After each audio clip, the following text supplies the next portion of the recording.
வாக்கு செலுத்திட்டு ஏமாந்துட்டு நிற்கிறோம், அந்த இடத்துல தானே பேசுகிறாங்க. இல்லை, நீங்கள் சமூக ஊடகங்கள்லாம் பார்க்குறீங்க, இன்றைக்கி கையில் எந்த இன்ஃப்ளூயன்ஸை வச்சு நீங்கள் ஆட்சியை பிடிச்சிங்களோ அந்த இன்ஃப்ளூயன்ஸை இன்றைக்கி விஜய் வந்து ஏளனமாக பேசுகிற செய்தியெல்லாம் கேட்டுன்னு தானே இருக்கீங்க. இல்லைண்ணா, அதான் டிவிக்கு ஆட்சிக்கும் அந்த ஈடு ரேட்டுக்கு எந்த தொடர்பும் கிடையாது. அது வந்து ஊழல்வாதிகள் இல்லாத ஆட்சி நடக்கும், அமைச்சர்கள் யார் இருந்தாலும் ஒரு மாசத்துல யார் என்ன ஊழல் பண்ணிட்டு முடியும். இப்போ ஒரு செய்தி கேட்டிருப்பீங்க, 3 நாளில் 100 கோடி ரூபாய் வசூல் வேட்டைன்னு, கேள்விப்பட்டீங்களா? அது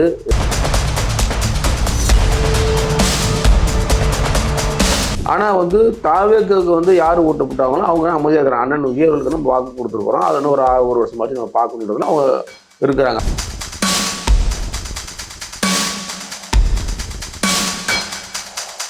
இப்போ அண்ணன் விஜய் அவர்கள் வந்து கண்டிப்பாக ஒரு ப்ரெஸ் மீட் கொடுப்பாரு. எந்த மாட்டுக்கு ஒரு ப்ரெஸ் மீட் இல்லை. அவர் வந்து தமிழ்நாட்டில் ஒரு முதலமைச்சர், அவர் எப்போ தேவையோ ஜோதிடம் பார்த்து தான் கொடுப்பாரோ. பிசிகள் இருக்கக்கூடிய 99 தோழர்கள் வந்து திமுக இருந்து வந்தவங்க தான், அதிமுக இருந்து வந்தவங்க தான். அப்போ எங்கேருந்து 1-2 போகிறேன்னா அதை பெருசாக எடுத்துக்க மாட்டேன். விஜய் அவர்கள் வந்து எளிதாக வந்து தொடர்பு கொள்ள முடியலாம். அண்ணன் விஜய் அவர்கள் வந்து எளிதாக பார்க்க முடியும், எந்த மாற்றத்தும் கிடையாது.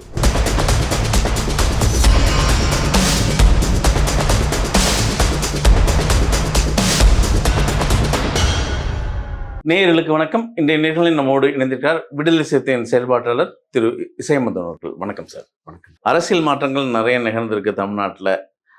இன்னைக்கு இடதுசாரிகளும் வீரபாண்டி அவர்களும் அறிக்கை விட்டுட்டாரு, திமுகவுடன் கூட்டணியில் வந்துட்டோம் அப்படின்னு சொல்லி. என்ன நடக்குது? இந்த காரணத்துக்கெல்லாம் காரியகர்த்தா திருமாவளவனா அப்படின்னு ஒரு சமூக வலயத்தில் ஒரு பேசும் பொருளாக இருக்குது. இல்லை, அப்படி எங்களுடைய தலைவர் இதுக்கு காரணமாக இருக்கிறது வாய்ப்பு இருக்காது.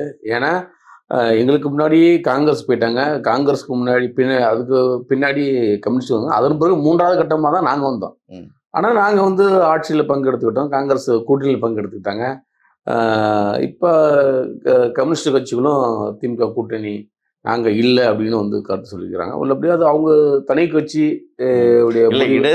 இடதுசாரிகள் முடிவே திருமாவோட முடிவாக இருக்கும், திருமா எடுக்கிற முடிவு தான் இடதுசாரிகள் முடிவாக இருக்கும். இப்படி தான் இந்த அரசியல் பண்பாடுன்றது ஒரு காலங்காலமாக நீண்ட காலமாக இருந்தது. இல்லைன்னா அது எங்களுக்கு கம்யூனிஸ்ட் கட்சி இருக்கக்கூடிய உறவுங்கிறது ஒரு தோழமையான ஒரு உணர்வுன்றதுனால அந்த அடிப்படையில் வந்து நாங்கள் எந்த வகையில் நாங்கள் சிந்திக்கிறோங்கிறது வந்து அவங்களும் புரிஞ்சுக்குவாங்க, அவங்க எந்த வகையில் சிந்திக்கிறாங்கிறது நாங்கள் தெரிஞ்சுக்குவோம். ஆனால் எளிய மக்கள் அதிகாரம் பெறணுங்கிறது தான் வந்து எங்கள் தலைவருடைய விருப்பம்.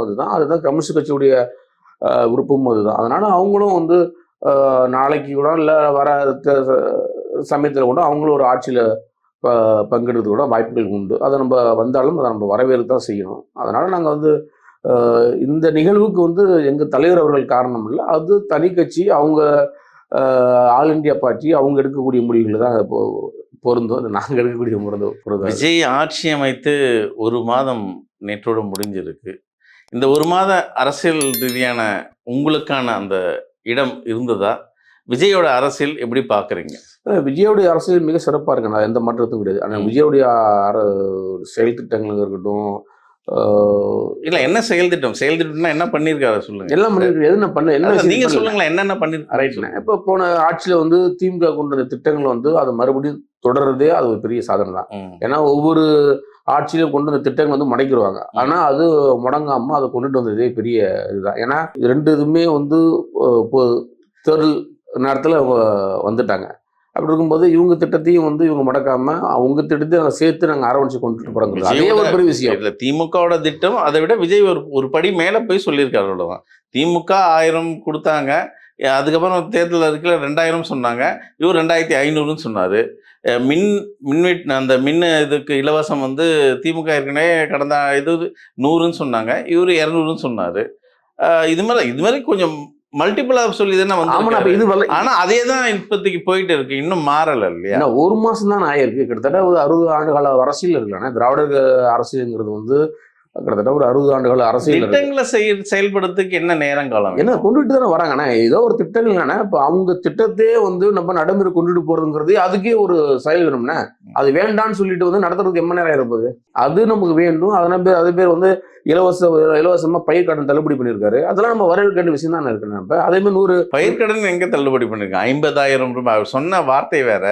5 ஏக்கர் குறைவா இருக்கிறவங்களுக்கு பயிர்க்கடன் தள்ளுபடின்னு சொன்னாரு. ஆனா இப்ப 50,000 ரூபாய் கடன் இருக்கிறவங்க தான் தள்ளுபடி பண்ணிருக்காங்க. கண்டிப்பா பண்ணுவாருண்ணே. முதல் தவணை அது பண்ணியிருக்காரு. அடுத்த கட்ட தவணை அவர் எதுவும் பேசலீங்களே. நம்ம செய்யுமேன்னு அவரும் சொல்லலையே. ஆமாண்ணே. மக்களுக்கு ஒரு நம்பிக்கை வரணும்ல. மக்கள் இன்னைக்கு என்ன பேசுறாங்க? வாக்கு செலுத்திட்டு ஏமாந்துட்டு நிக்கிறோம். அந்த இடத்துல தானே பேசுறாங்க. நீங்க சமூக ஊடகங்கள்ல பாக்குறீங்க. இன்னைக்கு கையில எந்த இன்ஃபுளுன்ஸை வச்சு நீங்க ஆட்சியை பிடிச்சிங்களோ அந்த இன்ஃபுளுன்ஸை இன்னைக்கு விஜய் வந்து ஏளனா பேசுற செய்தி எல்லாம் கேட்டு தானே இருக்கீங்க. மின்வெட்டு குறைபாடு, சட்டம் ஒழுங்கு குறைபாடு, நிறைய மின்வெட்டு குறைபாடுங்கிறது வந்து அது திராவிட ஆட்சியில காலகட்டத்தில் கூட அது இருக்கு. அது அதிகமா இருக்கு. இப்போ இல்ல வளரும்ல. அப்புறம் மக்கள் தொகை பெருக சில நெருடெல்லாம் அதிகமாக வரதான் செய்யும். அது ஒன்றும் பிரச்சனை கிடையாது. மின்வெட்டுங்கிறது வந்து திராவிட ஆட்சி காலத்துலையும் இருக்குது. இப்போ இந்த ஆட்சி காலத்துலையும் அது தொடருது. அது விரைவில் வந்து அண்ணன் விஜய் அவர்கள் வந்து சரி செய்வாங்க நம்பிக்கை உள்ளபடி எங்களுக்குலாம் இருக்குல்ல. எந்த மாற்று கருத்தும் கிடையாது. ஆனால் முன்ன இருந்தோட தான் இப்போ வந்து கொஞ்சம் மக்கள் வந்து அரசியல் எழுச்சி பெற்றிருக்காங்கிறது என்னுடைய நம்பிக்கையாக இருக்கு. ஏன்னா இளைஞர்கள் அந்த அளவுக்கு அரசியல் இருக்க மாட்டாங்க. இல்லை, அரசியல் எழுச்சியாது. ஆமாம், அரசியல் எழுச்சி உண்டு.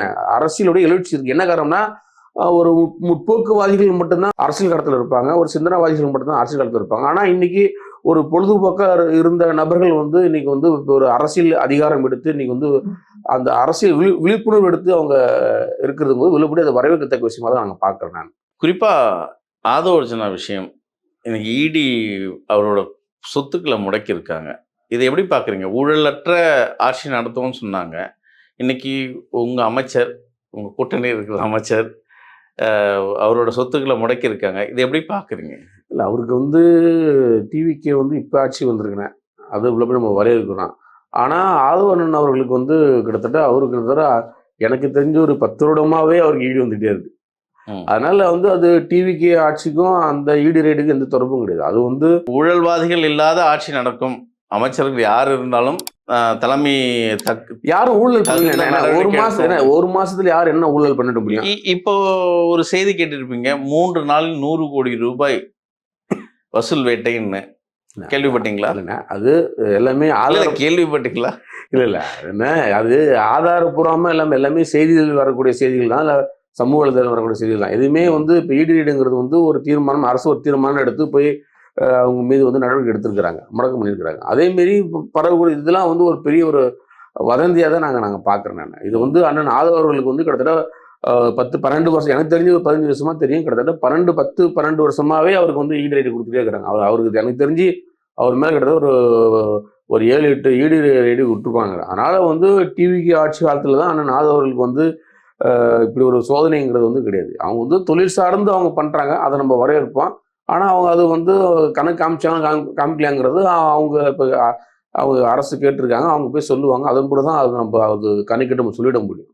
ஆனால் விஜய் ஆட்சி காலத்துக்கும் அதுக்கும் சம்மந்தமே கிடையாதுன்னு தான் என்னுடைய பார்வை நான் பார்க்குறேன். நான் விஜய் ஆட்சி மீது, அதாவது தாவேக்கா மீது பல விமர்சனங்கள் இருக்கு. ஏன் குறிப்பாக விஜய் மீதே இருக்கு. இன்னும் ஆட்சியில் அமர்ந்து ஒரு முதலமைச்சராக மக்கள் முன்னாடி பேசலை. அவர் இன்னும் மக்களுக்கான தெளிவுரைப்படுத்தலை. அவரோட திட்டங்களை இனிமேல் பண்ணுவாரா, பண்ண போறாரா அப்படின்னு மக்கள் ஒரு ப்ரெஸ் மீட்டு கூட கொடுக்க மாட்டாங்க. கண்டிப்பாக அண்ணன் விஜய் அவர்கள் வந்து கண்டிப்பாக ஒரு ப்ரெஸ் மீட் கொடுப்பாரா? எந்த மாற்றம் ஒரு ப்ரெஸ் மீட்ல இருக்காங்க. அவர் வந்து தமிழ்நாட்டில் ஒரு முதலமைச்சர். அவர் எப்ப தேவையோ ஜோதிடம் பார்த்து தான் கொடுப்பாரோ? ஜோதி இல்லைன்னா அவர் எப்ப முதலமைச்சர் அந்த முதலமைச்சருக்கு மக்கள் இவ்வளவு கேள்வி கேட்கிறாங்க, திட்டங்கள் இன்னும் சரிவர செயல்படுத்தல.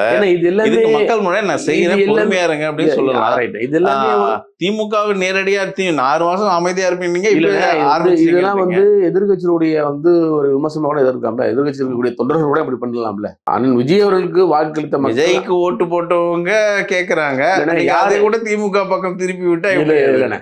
நான் வந்து தேர்தல் நேரத்தில் மதசாரப்பட்ட முற்போக்குன்னு நான் இருந்தேன். நான் யாருக்கு ஓட்டு போட்டிருப்பாங்கிறது வந்து உலக அறிந்த உண்மை. ஆனால் உள்ளபடி இன்னைக்கு வந்து ஒரு நட்பெயரால எங்களுக்கு உள்ளபடி நாங்கள் ஒரு தாவேக்க ஆதரவில் நாங்கள் உள்ளபடி இருக்கிறோம். நாங்கள் வரவேற்கிறோம், தாவேக்கம் வரவேற்று. ஆனால் வந்து தாவேக்கு வந்து யார் ஓட்டு போட்டாங்களோ அவங்க அமைதியாக இருக்கிறாங்க. அண்ணன் விஜய் அவர்களுக்கு நம்ம வாக்கு கொடுத்துருக்குறோம். அது ஒரு வருஷமாச்சு நம்ம பார்க்கணுன்றதுல அவங்க இருக்கிறாங்க. ஆனா எதிர்க்கட்சிகள் வந்து அப்படி சமூக வலைதளத்துல வந்து அவங்க தொண்டர்கள் வந்து உசுப்பேத்தி ரணங்களை தான் பண்றாங்களோ இதை நான் பாக்குறேன் இல்லையா. மற்றபடி விடுதலை சிறுத்தைகள் இன்னைக்கு தாவேகாவோட இணைஞ்சு பயணிக்கிறீங்க. ஒரு அரசியல் அதிகாரம் உங்களுக்கு வந்திருக்கு. எத்தனை முறை உங்கள் தலைவர் திருமாவளவன் அவர்கள் விஜயை சந்தித்து பேசியிருக்காரு? நாட்டு நடப்பு விஷயமா? ஆனா எங்க தலைவர் அழகா சொல்லியிருக்காரு. நான் ஒரு 3 தடவை சந்திச்சு பேசிக்கிறேன், அழகா சொல்லியிருக்காரு. அவரு சிஎம், இவர் வந்து ஒரு கட்சியின் தலைவர், எப்பனாலும் போன்ல மட்டும் பேசலாம். பேசுறாங்களா? பேசுவாங்களாண்ணே, பேசாம இருப்பாங்களா?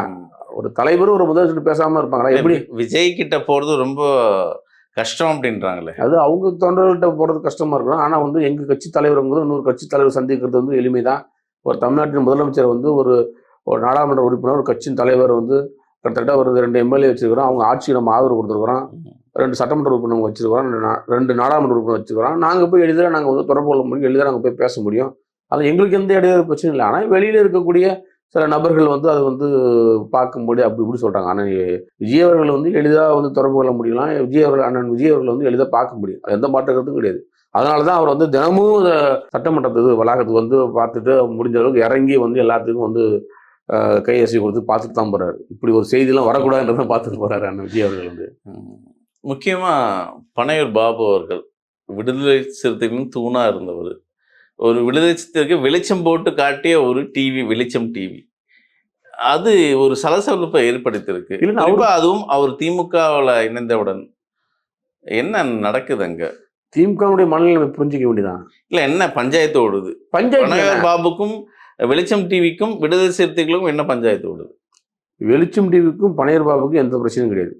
என்ன பிரச்சனை கிடையாதுன்னா, வெளிச்சம் டிவிங்கிறது எங்க கட்சியோட சொத்து. அது இன்னும் ஒரு படி மேலே சொல்ல போனா அது எங்க தலைவரோட ஒரு சொத்து. அது ஏன் இது சொல்றேன்னா, எங்களோட தலைவர் பிறந்த நாளுக்கு வந்து தன்னுடைய நிதியை வந்து அன்பளிப்பு சொத்துடைய எல்லாத்தையும் சேர்த்து அவர் வந்து ஒரு டிவி வந்து உருவாக்குனார். அதோடைய விளைவில் தான் வந்து நம்ம வந்து அந்த தொலைக்காட்சி நம்ம நடத்திட்டு இருக்கிறோம். ஆனால் அந்த வெளிச்சம்ங்கிற சொல்லாத கூட அது கூட நம்ம தான் காப்பரேட் வாங்கி வச்சுக்கிறோம். அந்த இருக்கக்கூடிய இடம் நம்மளது தான், அந்த பில்டிங் நம்மளோட தான், அங்கே இருக்கிற எக்யூப்மெண்ட்ஸ் நம்மளோட தான், அங்கே இருக்கிற லேபர்ஸ் நம்மளோட தான். ஆனால் என்னன்னா அந்த லைசன்ஸ் இருக்கு பாருங்க, அந்த லைசன்ஸுங்கிறது வந்து அது வந்து பனையூர் பாபன் அவங்க இருக்கு, அவர் பேர்ல இருந்துச்சு. அவர் எம்எல்ஏ ஆன பிறகு லைசன்ஸ் கேட்டுருவாங்க இருந்துட்டு உடனே வந்து அவங்க பையன் பேர்ல மாத்திட்டாரு. அதன் பிறகு நாங்கள் எதுவுமே பேசல. அதன் பிறகு என்னன்னா, அது மாசம் வந்து அவங்களுக்கு வந்து நம்ம வாடகை கொடுத்துட்றோம். அந்த வெளிச்சம் அந்த லைசன்ஸுக்காக மாத வாடகை கொடுத்துறோம். ஒன்று. ரெண்டாவது வந்து மத்தியில் இருக்கக்கூடிய வந்து அந்த வருடாந்திர அந்த ரெனியூவல், அதுக்கு நம்ம தான் கட்டுறோம். அதனால வந்து இது வந்து வெளிச்சம் டிவிக்கும் பனையூர் பாபனுக்கும் எந்த சம்மந்தமும் கிடையாது. அவங்க வந்து நாங்கள் வாடகை கொடுக்குறோம், அவ்வளோதான். மற்றபடி வந்து அண்ணன் பனையூர் பாபு ஏன் பேர் மாற்றணும்? வெளிச்சம் டிவிக்கு ஏன் பேர் மாற்றணும்? எந்த பேர் வெளிச்சம் தான், வெளிச்சம் தான் இருக்கு. வெளிச்சம் தான் இருக்கு. இல்லை, எங்களுக்கு ஒரு செய்தி வந்தது மருதம் அப்படின்னு மாத்திருக்காங்க. இல்லை, மருதங்கிறது முன்னாடி இருந்துச்சு. அது மருதங்கிறது முன்னாடி இருந்துச்சு. அது வந்து ஒரு பிஜேபியோட ஒரு தொடர்பு ஒரு நபருடைய அது வந்து நாங்கள் பிஜேபி பற்றி ரொம்ப அதிகம் பேசணும்னா நாங்கள் சென்ட்ரல் கவர்மெண்ட் வந்து எப்படி ரொம்ப அழுத்தம் கொடுத்தோம்னா நாங்கள் போகிறாங்கன்னு சொல்லிட்டாங்க. அதன் பிறகு தான் வந்து ஒரு பனையூர் பாபன் வந்து ஒரு லைசன்ஸ் வச்சிருந்தாரு. அந்த லைசன்ஸ் வந்து நாங்கள் வச்சிருந்த பேரே வந்து வெளிச்சம் வச்சுக்கிட்டு அதன் பிறகு தான் வந்து ஒரு கேப்டன் விஜயகாந்த் அவர்கள் தான் அந்த டிவி தொடங்கி வச்சார். அந்த டிவியுடைய சேட்டலைட் உரிமை தான் அவர்கிட்ட இருக்கா இல்லையா, மற்றபடி அவர்கிட்ட எதுவுமே கிடையாது. அதுக்கு நாங்கள் வந்து மாதம்னா வாடகை கொடுத்துட்றோம், சென்ட்ரல் கவர்மெண்ட் இருக்கக்கூடிய அந்த தொகையை நாங்கள் கொடுத்துட்றோம். அதனால அவரும் வெளிச்சம் டிவி வந்து எந்த தொடர்பும் கிடையாது. அவர் வந்து தர வாடகை கொடுத்துருக்காரு, மேல் வாடகை கொடுத்துருக்காரு. அதுதான் நம்ம அப்படிதான் எடுத்துக்கணும் இல்லையா. அவருக்கு வெளிச்சம் எந்த சம்மந்தமும் கிடையாது. இல்லை, பனையூர் பாபு ஏதாவது உங்களுக்கு பிரச்சனை கொடுக்குறாரா? எங்களுக்கு என்ன பிரச்சனை? அவர் யார் எங்களுக்கு பிரச்சனை கொடுக்குறதுக்கு? என்ன அப்படின்னு பிரச்சனை இல்லை. என்னென்ன பிரச்சனை இருக்கும்போது அவர் சொன்ன கருத்து இல்ல நம்ம கூட சேர்ந்துதான் அவர் பயணம் பண்ணாரு. இன்னைக்கு அவர் சீட்டு கிடைக்கல, அதனால அவர் போயிட்டாரு. அதுக்கு நம்ம ஒன்றும் பண்ண முடியாது. ஒரு தடவை ஒரு ஆள் எம்எல்ஏ கொடுக்க முடியும், கொடுத்தவங்களுக்கு எம்எல்ஏ கொடுத்துட்டே இருக்க முடியாது, கொடுத்தவங்களுக்கு பதவி கொடுத்துட்டே இருக்க முடியாது. அப்போ எப்படி நான் இப்போ கட்சியில பலாயிரம் பேர் முதல் டிக்கெட்டு பனையூர் பாபு, பின்னாடி நிறைய டிக்கெட் இருக்குன்றாங்களே. அது டிக்கெட்டு உள்ளபடி இல்லை, டிக்கெட்லாம் பஸ்ல தான் தருவாங்க. மற்றபடி திமுகவில் சேர இன்னும் பல பேர் விசிகாவில் இருந்து புறப்பட தயாரா இருக்காங்க அப்படின்றாங்க. விசிகாவில் இருக்கக்கூடிய 99 தோழர்கள் வந்து திமுக இருந்து வந்தவங்க தான், அதிமுக இருந்து வந்தவங்க தான். அப்போ எங்கிருந்து 1-2 போடுறோன்னா அதை நான் பெருசாக எடுத்துக்க மாட்டேன். ஏன்னா இங்கே வந்து பதவி கிடைக்கலன்னு தான் அவங்க அங்கே போகிறாங்க. அங்கே போட்டு என்ன கிடைச்சிருப்போது அவங்களுக்கு? ஒன்றுமே கிடைக்கப்படுறது கிடையாது. மிஞ்சி போனால் ஒரு மாவட்ட செயலர் பதவி கொடுப்பாங்க, அதிகபட்சம். வேறு எதுவுமே கிடைக்க போகிறது கிடையாது. ஏதாவது க்ளூ இருக்கா யார் அடுத்த டிக்கெட்டுன்னு? இல்ல அது தெரியலன்னா யார் யாரை போறாங்க உங்களுக்கு தெரிஞ்சிருக்கும், சொல்லலாமே. இல்லைண்ணா எனக்கு தெரியும் அப்படிலாம் போறது யாரும் போறதுக்கு வாய்ப்பு இல்லைன்னு தான் நான் நினைக்கிறேன். நான் வாய்ப்பு இல்லையா? வாய்ப்பு இல்ல இல்லை எங்களுக்கு கசீரதெல்லாம் ஷானவாஸ் போற மாதிரி இருக்கு அப்படின்றாங்க. தெரியலண்ணே அவர் போற எனக்கு எனக்கு கிடைச்ச தகவல்லாம் அவர் போகணுன்னு தான் தகவல் வருது. அப்படியா? ஆமா அது எப்படின்னு நமக்கு அது நம்ம பின்தொடர்பவரார் ஷானவாஸ், பனையூர் பாபை பின்தொடர்வார் ஷானவாஸ்னு செய்தி வருது. அதுக்காக கேட்டோம். இல்லைண்ணா அது நமக்கு பிடிப்படாத செய்திகள் நம்ம வந்து சொல்லிடக்கூடாது, தவறா போயிடும். ஏன்னா அவர் இப்போ ஷானவாஸ் அவர் வந்து இன்னும் நம்ம கட்சியில் தான் இருக்கிறாரு. அதனால நம்ம டக்குன்னு அப்படி எடுத்த பேசிட முடியாது. அவர் தலைவருடைய கொள்கையை உள்வாங்கி வர்றதுனால அவர் தொடர்ந்து நம்ம கட்சியில் பயணம் பண்ணுவார்கள் தான் நம்முடைய கருத்தாக இருக்குது. அதான் தொண்டர்கள் கருத்தும் அதுதான். ஷானவாஸ் அவர்கள் நம்ம கூட இருப்பார். ஏன்னா எல்லாருக்கும் வாய்ப்பு வேணும்லானே, அது யாரும் மறுத்து போயிட முடியாதுல்ல. இப்போ ஷானவாஸான தான் நம்ம கட்சியில் பெரிய ஆளா, பனையூர் பாபு தான் கட்சியில் பெரிய ஆளா அப்படிலாம் கிடையாது. பல பேர் கட்சியில் பெரிய ஆளாக இருக்கிறான். இப்போ நான்லாம் விவரம் தெரியறதுக்கு முன்னாடி இந்த கட்சியில் இருக்கேன் நான். அப்போ நானா எங்கே போய் சொல்றது? அப்போ அதனால அப்போ கிடையாது. இங்கே யாருக்கு தலைவர் அவர்கள் வாய்ப்பு கொடுக்குறாங்களோ நம்ம அதை நோக்கி தான் நம்ம நகருவோம். அதனால வந்து மற்றபடி வந்து அவங்க பெரிய ஆள் இவங்க பெரிய ஆளும் கிடையாது. எல்லாரும் நம்ம கூட இருப்பாங்க, எல்லாரும் தலைவர் கூட தான் இருக்கிறாங்க. அப்படியே ஒரு நம்பிக்கையில் தான் நாங்கள் எல்லாமே பயணம் பண்ணிட்டு இருக்கோம். நாங்கள் எலெக்ஷன் கமிஷன் இடைத்தேர்தலுக்கு தயாராக இருக்க சொல்லிட்டாங்க. கூடிய விரைவில் இடைத்தேர்தல் வந்துடும் அந்த 5 தொகுதிக்கும். இப்போ விடுதலை சிறுத்தைகள் அதில் ஏதாவது பங்கு பெற போகுதா? அந்த அப்படி எங்களுக்கு ஒரு வாய்ப்பு, எங்களுக்கு அதிகாரம் கிடைக்கும் போது எங்களுக்கு ரொம்ப மகிழ்ச்சி தானே. ஒன்று அப்படி நாங்கள் கேட்கறதுக்கு எங்களுக்கு சாய்ஸ் இருக்கு. கேட்குறீங்களா? ஆமாம் எதிர்பார்ப்போம். ஆனால் அதை கொடுப்பதும் கொடுக்காம இருப்பதும், கேட்பதும் கேட்காம இருப்பதும் எங்களுக்கு வேணுங்கிறது வந்து எங்கள் தலையோட விருப்பம், எங்களுடைய விருப்பம். வேணுங்கிறது எங்களோட விருப்பம். அது கேட்கறது வந்து தலையோட விருப்பம். கேட்கலாமே வேண்டாமங்கிறது தலையோட விருப்பம். அதுக்கு கொடுக்கலாமா வேண்டாமங்கிறது அவங்களோட விருப்பம். அதனால வந்து எதுவுமே வந்து அண்ணன் விஜய் அவர்களுக்கு தான் தெரியும், எங்களுடைய தலைவர் அவர்களுக்கு தான் தெரியும். ஆனால் எங்கள் தொண்டர்களுக்கெல்லாம் வந்து ஒரு இடைத்தேர்தல் வந்தா கேட்காதே ராஜ்யசபா கொடுத்துருக்காங்க. அது ஆனால் நீங்கள் இப்போ இருக்கிற இடம்லாம் ராசியான இருக்கு எதிரணிக்கு. திமுகவில் இருக்கும்போது பிரேமலதா அவங்க கட்சிக்கு தேமுதிகவுக்கு வாரி கொடுத்தாங்க. இன்னைக்கு காங்கிரஸுக்கும் வாரி அவங்களுக்கு கொடுக்குறாங்க. உங்களை எதிர்த்து கலங்கானவங்களாம் ஒரு ராசி தான் போகுது. அப்படி இல்லை, நாங்கள் திமுக கூட்டில் இருக்கும்போது கிட்டத்தட்ட திமுக அணியை வந்து கிட்டத்தட்ட வந்து நாங்கள் தான் தோல் சுமந்து நாங்கள் வந்து வழி நடத்தினோம். அதிமுக இருக்கும்போது அதிமுக நாங்கள் தான் தோல் சுமந்து அவங்களுக்கு வழி நடத்தினோம். இப்போ அதே போல் வந்து அண்ணன் விஜய் அவர்களுக்கு நாங்கள் தான் அரண் போல காத்து வழிநடத்தி செஞ்சுட்டு இருக்கோம். அதனால வந்து எங்கள் மீது அப்படி ஒரு தாவேக்காக்கு பாதுகாப்பே சிறுத்தைகள் தான். பாதுகாப்புங்கிறனா நாங்கள் வந்து அரசியல் தெளிவு எங்கள்கிட்ட ரொம்ப அதிகமாக இருக்கலன்னா. இப்போ அதிமுக அதன் பிறகு பார்த்தீங்கன்னா விசிகா, இதில் 3 தான் தேர்தல், கம்யூனிஸ்ட் கட்சி, இது 4 தான் தேர்தலுக்கான வந்து ஒரு பெரிய தெளிவு உள்ள தோழர்கள். வேற யாரும் அப்படி அந்த இருக்கிறாங்க. எங்கள் கட்சியில் மாரி திமுகவில் மாரி இல்லை அதிமுக அது மாரி அப்படி இல்லை. அதனால் வந்து இன்றைக்கி அவங்க புதுசாக மக்கள் விரும்பிட்டாங்க. அவங்களுக்கு நாங்கள் ஒரு அரண் போல் இருக்கிறதுங்கிறது உள்ளபடி அது பெரிய பாதுகாப்பாக தான் அவங்க விரும்புகிறாங்க தான் நான் பார்க்குறேன். சமீப காலமாகவே காங்கிரஸுக்கும் தலைவர் தொல் திருமாவளவன் அவர்களுக்கும் ஒரு வாய்ப்பு போயிட்டு இருக்கு. யதார்த்த சண்டைகளா எப்படி? இந்த வார்த்தை இல்ல, நீங்க தலைவர் சொல்ற கருத்து அவங்க ஏத்துக்க மாட்டேன்றாங்க காங்கிரஸ். இது நாங்க திமுக கொடுத்த ஒரு ஆதரவு. அந்த ஆதரவு வந்து அவங்க காங்கிரஸ் வந்து ரொம்ப முடியாதுங்கிறாங்க. அந்த அளவுக்கு வந்து திமுக மேல வந்து திமுக இருக்கக்கூடிய கூட்டணி கட்சி எல்லாமே விரக்தியில போயிட்டாங்க. காங்கிரஸ் உடனே போயிட்டாங்க, கம்யூனிஸ்ட் கட்சியில் 2 கம்யூனிஸ்ட் கட்சின்னு போயிட்டாங்க. நாங்கள் வந்து ஒரு அன்பின் விடயமாக அவங்கள்ட்ட சொல்லிட்டு தான் நாங்கள் வந்து தேர்தல் கூட்டினார் மட்டும் தான் கூட்டினோம் அப்படின்னு நடுநிலையாக நாங்கள் இருக்கிறோம். அதே போல் வந்து மற்ற எல்லாமே வந்து ஒரு 25 ஆண்டு காலம் திமுகவுடன் பயணிச்சிங்க. ஒரு வருத்தமா இல்லையா? இன்னைக்கு திமுக தனிமையில் இருக்குது, அந்த இடத்துக்கு திருமாவளவன் விட்டுட்டாரே. அப்படி இல்லை, நாங்கள் விடலைண்ணே. விட்டுருந்தோன்னா நாங்கள் ஏன் டெல்லியில் போய் குரல் கொடுக்குறோம் அவருக்கு? திமுக ஒரு பாசம் இருக்கு, ஒரு முழுமையா ஒரு பாசம் இருக்கு. இல்ல உண்மையே எங்களுக்கு வந்து திமுக மீது உள்ளபடியே நட்பு இருக்கு, எந்த முரண் எங்களுக்கு கிடையாது. எங்களுக்கு வந்து வேற கட்சிகள் மீது எங்களுக்கு வந்து முரண்பாடெல்லாம் கிடையாது. திமுக மீது எங்களுக்கு தோழமை உணர்வு உள்ளபடி எங்களுக்கு உண்டு. நாங்க திமுக எதிரி கிடையாது, திமுக எங்களுக்கு எதிரி கிடையாது. இந்த நேரம் இந்த காலம் கொஞ்சம் சற்று கொஞ்சம் தோழமை உணர்வோடு நாங்கள் இருக்கிறோம், அவ்வளவுதான். அது பிரிதல் கிடையாது, கொஞ்சம் விலகி கொஞ்சம் பார்க்குறோம், அவ்வளவுதான். மற்றபடி எங்களுக்கு திமுகவுக்கு எந்த முரணும் கிடையாது, எந்த சொல்லாடலும் கிடையாது. எங்களுக்கு இந்திய கூட்டணியில் தாவேக்காவை இணைக்கிறதுக்காக முயற்சி எடுக்கிறீங்களா? இல்லைண்ணா, அது வந்து கூட்டணி முயற்சி எடுக்கிறதுங்கிறது வந்து காங்கிரஸ் தான் முடிவு எடுக்கணும். ஏன்னா எனக்கு என்னுடைய பார்வையில் பார்த்தீங்கன்னா அது கண்டிப்பாக இது டிவிக்கே வருங்கிறது தான் என்னுடைய பார்வை. ஆனால் எங்களுடைய தலைவர் என்ன நினைக்கிறாங்கிறது எனக்கு ஒன்று. ரெண்டாவது வந்து நாங்கள் திமுக இருக்கணுங்கிறத நாங்கள் வந்து குரல் கொடுத்தோம். அதனால வந்து காங்கிரஸ் தலைமை தான் அது முடிவு பண்ணும் நமக்கு திமுக வேணுமா வேணாமாங்கிறது. ஆனால் நாங்கள் வந்து ஒரு தோழமை உணர்வோட இன்னைக்கு நாங்கள் திமுகவை நாங்கள் நேசிக்கிறோம். அந்த உணர்வோடு தான் நாங்கள் வந்து டெல்லியில் போய் கூட எங்களுக்கு வந்து வேணும், அப்படி திமுக நம்ம கை விட்டுறக்கூடாது, அவங்கள நம்ம அரவணைச்சு கூட்டிகிட்டு போகணும் அப்படிங்கிறது எங்கள் தரல் குரல் கொடுத்தாரு. ஆனால் அது காங்கிரஸ் தலைமை சரியாக அது செவி சாய்க்கலுங்கிறது பார்க்கும்போது ரொம்ப கொஞ்சம் சங்கடங்கள் உள்ளபடியே உண்டு. ஏன்னா திமுகன்னு பெரிய ஒரு வலிமையான ஒரு இயக்கம். இல்ல இந்திய கூட்டணியை கட்டமைச்சதே திமுக தான். ஆனா இன்னைக்கு அவங்களே இல்லையா? அதை எப்படி பாக்குறீங்க? இல்ல அந்த கட்டமைப்புக்கு வந்து தூண்டுதலா இருந்தவர் எங்க தலைவர் தான்.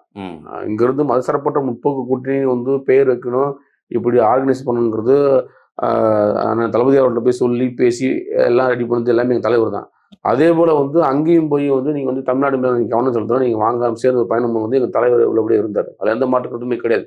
ஆனா வந்து அதே மாதிரி திமுகவும் வந்து ராகுல் பிரதமர் ஆக்கணுங்கிறது இங்க தலைவர் அவர்கள் தான், தளபதி அவர்கள் தான் டக்குன்னு அது முன்னெடுத்தினார். இது எல்லாமே ஒன்னா இருந்துச்சு. ஆனா வந்து இந்த தேர்தலுங்கிறது அந்த திமுக நடத்தக்கூடிய அந்த சீட்டு பரிவர்த்தனைகள் அதுல மதிமுக கொஞ்சம் நெருடல் உருவாயிருக்கலாம், கம்யூனிஸ்ட் கட்சி நெருடல் உருவாயிருக்கலாம், காங்கிரஸ் கட்சி நெருடல் உருவாயிருக்கலாம். அது பல நேரத்தில் வந்து திமுக இருக்கக்கூடிய நிர்வாகிகளாக இருக்கட்டும், தோழர்களாக இருக்கட்டும், அந்த பேச்சுவார்த்தை மீது தேர்தல் சமயத்துல இந்த செஞ்ச வினைகள்லாம் இப்போ சேர்த்து பழிவாக்கிட்டீங்களா? அப்படி இல்லை அது அப்படி கிடையாது. கூட்டணிங்கும் போது எப்படின்னா எப்படி சொல்றதுன்னா, அது கூட்டணி நம்ம உறவாட இருக்கும்போது அவங்க கூட்டணி அவங்க பார்க்க மாட்டாங்க. நமக்கு பவர் வந்துச்சு நம்ம என்ன பண்ண போறோம் அப்படின்னு வந்து ஒரு அதிகாரத்துல அவங்க இருந்துட்டாங்க. அதோட பக்க விளைவாக தான் இவ்வளோபடி அதை நான் பார்க்குறேன் நான். ஆனால் அது மறுபடியும் திமுக வந்து மீண்டும் எழுங்கிறது தான் நான் நம்புறேன். ஏன்னா திமுக இயக்கங்கிறது வந்து பெரிய இயக்கம். அந்த இயக்கத்தை யாருமே வீழ்த்த முடியாது. அதனால வந்து திமுக மீது எனக்கு தோழமை நட்பு உண்டு. அது திமுக மறுபடியும் ஏதாவது ஒரு வகையில் வந்து எழுச்சி வருங்கிறதா என்னுடைய நம்பிக்கை நான் பார்க்குறேன். நான் இதை தொடர்ந்து பேசுவோம். நேரத்துக்கு மிக்க நன்றி. நன்றி.